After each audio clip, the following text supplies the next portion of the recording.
So emotional, he dished off his statement to his attorney. I never intended for any harm to come to my children. I'm sorry if I've done anything to cause them harm.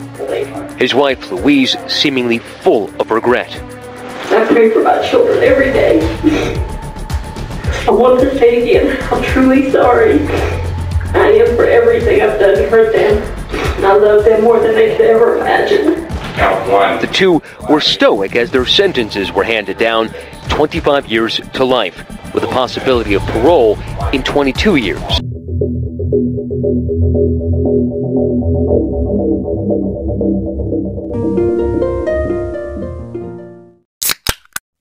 Hello everyone, welcome back to channel Weekly Crime Stories yang akan membahas kisah-kisah kriminal nyata yang penuh misteri. Bagi kalian yang menyukai kisah kriminal penuh misteri, jangan lupa klik tombol lonceng di bawah, subscribe channel ini agar kalian tidak terlewat kisah yang penuh misteri berikutnya. Sebuah kisah tentang rumah mengerikan milik keluarga Turpin yang pertama kali muncul pada tahun 2018. Orang tua asal California, David dan Louise Turpin, yang kini menjalani hukuman di penjara, menyiksa 13 anak mereka dan menahan mereka. Kasus ini baru terungkap pada bulan Januari 2018 ketika salah satu putri mereka, Jordan Turpin, melarikan diri dari rumah mereka di Paris. Jordan, yang saat itu berusia 17 tahun, menelpon pihak berwenang menggunakan telepon lama dan melaporkan penyiksaan tersebut. Kabarnya, saudara kandung keluarga Turpin yang saat itu berusia antara 2 dan 29 tahun tetap ditawan di rumah mengerikan.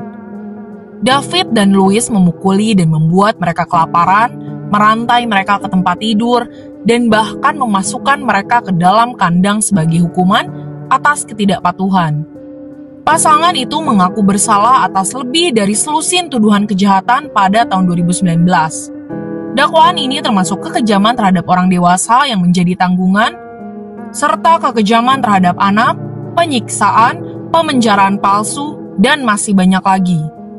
Mereka masing-masing dijatuhi hukuman 25 tahun penjara seumur hidup yang sampai saat ini masih mendekam di penjara.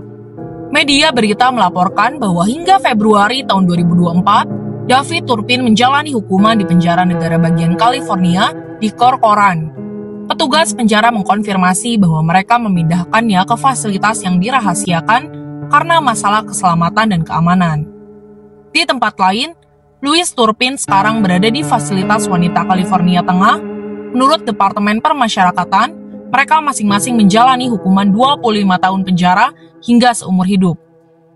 Dalam skemanya, Jordan melaporkan saat dia menyelinap keluar rumah pada dini hari dan menggunakan ponsel lama untuk menelpon 911. Dia kemudian memberitahu petugas operator bahwa mereka sangat membutuhkan bantuan karena orang tua mereka telah menahan mereka. Dia juga mengaku, mereka memukul kami, mereka suka melempar kami ke seberang ruangan, mereka mencabut rambut kami, kedua adik perempuan saya sekarang dirantai, ujar Jordan dan menambahkan, saya tidak bisa bernafas karena rumah ini sangat kotor dan bau. Pihak berwenang menemukan 12 anak di rumah keluarga Turpin yang dijuluki oleh media sebagai rumah horor. Mereka menemukan kedua bersaudara itu dalam kondisi kurang gizi dan kotor. Dengan beberapa dirantai di tempat tidur mereka, beberapa kurus kering, dan bahkan kesulitan berjalan. Kabarnya, Jordan Turpin masih teringat terkait pelariannya yang nekat dalam sebuah wawancara. Ia berkata, sekarang atau tidak sama sekali. Jika sesuatu terjadi pada saya, setidaknya saya mati saat mencoba. Ujarnya lagi. Setelah penemuan itu, polisi menangkap David dan Louise Turpin atas berbagai tuduhan. The New York Post melaporkan bahwa mereka masing-masing menghadapi belasan tuduhan penyiksaan dan pemenjaraan palsu dalam kasus rumah horor keluarga Turpin. Dakwaan tambahan termasuk 7 tuduhan penganiayaan terhadap orang dewasa yang bergantung dan 6 tuduhan penganiayaan anak. Dan lebih jauh, David menghadapi 1 tuduhan tindakan cabul terhadap anak di bawah usia 14 tahun. Mereka mengaku bersalah atas 14 tuduhan dan masing-masing dijatuhi hukuman 25 tahun penjara seumur hidup. Saudara kandung Turpin family lainnya, Joshua, bercerita tentang tahun-tahun penderitaan fisik dan mental yang dialaminya di rumah penuh kengerian. Selama orang tua mereka dijatuhi hukuman, Joshua mengaku tidak dapat menggambarkan dengan kata-kata apa yang saya alami saat tumbuh dewasa. Ia mengungkapkan bahwa ia masih mengalami mimpi buruk tentang pelecehan tersebut, terutama tentang hal-hal seperti saudara kandung saya yang dirantai. Namun, Joshua menambahkan, "Saya mencintai orang tua saya dan telah memaafkan mereka," ujarnya. 6 dari 13 saudara kandung Turpin yang ditempatkan di panti asuhan setelah diselamatkan dari penahanan orang tua mereka yang sadis tengah mencari penyelesaian dari penyedia layanan mereka. Dengan mengklaim bahwa mereka telah mengalami pelecehan seksual dan mental oleh orang tua asuh mereka, ada beberapa anak akan memberitahu Anda bahwa apa yang mereka alami di rumah asuh bahkan lebih buruk daripada apa yang mereka alami di tangan orang tua mereka. Marcelino Olguin ditangkap pada bulan Januari 2021 dan telah didakwa dengan 13 tuduhan, termasuk tindakan cabul terhadap seorang anak dan kekejaman terhadap anak yang disengaja karena diduga telah mengorbankan 2 saudara kandung, istrinya Rosa Olguin 58 tahun dan putri pasangan itu Lenis 37 tahun, juga ditangkap dan didakwa dengan penipuan dan intimidasi saksi. Hal yang paling menyakitkan bagi saya adalah ketika mereka berada di rumah Turpin, mereka diberitahu bahwa mereka tidak pantas menjadi seperti orang lain, bahwa mereka adalah anak-anak yang buruk dan orang-orang yang buruk.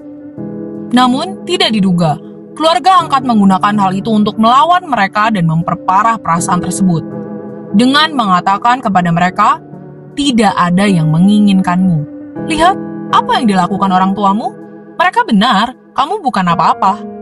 Hal tersebut termasuk dalam tuduhan yang memilukan hati terhadap keluarga angkat tersebut adalah bahwa anak-anak tersebut akan dicekok paksa makan sampai mereka muntah hanya untuk membuat mereka memakan muntahannya. Setelah penderitaan yang tak terbayangkan tersebut, hati kami tertuju kepada anak-anak Turpin.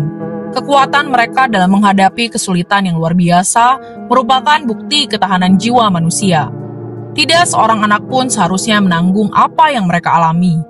Dan keberanian mereka dalam berbicara dan mencari keadilan menunjukkan bahwa penyembuhan itu mungkin.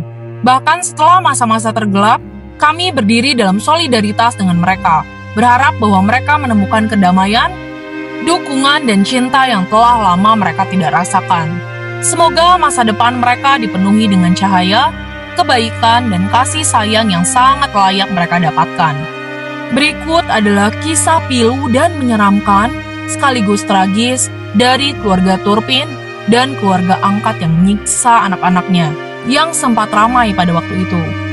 Semoga anak-anak yang mendapatkan penyiksaan tersebut sekarang sudah menemukan kebahagiaannya masing-masing.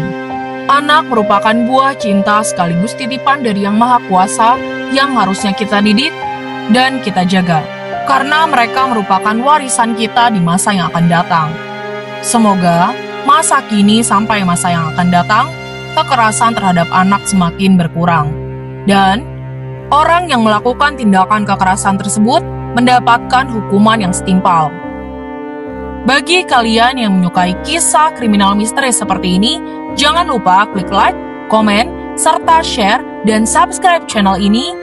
Dan untuk penonton setia Weekly Crime Stories serta komentator setia, terima kasih karena kalian Weekly Crime Stories bisa menjadi lebih baik lagi. Terima kasih.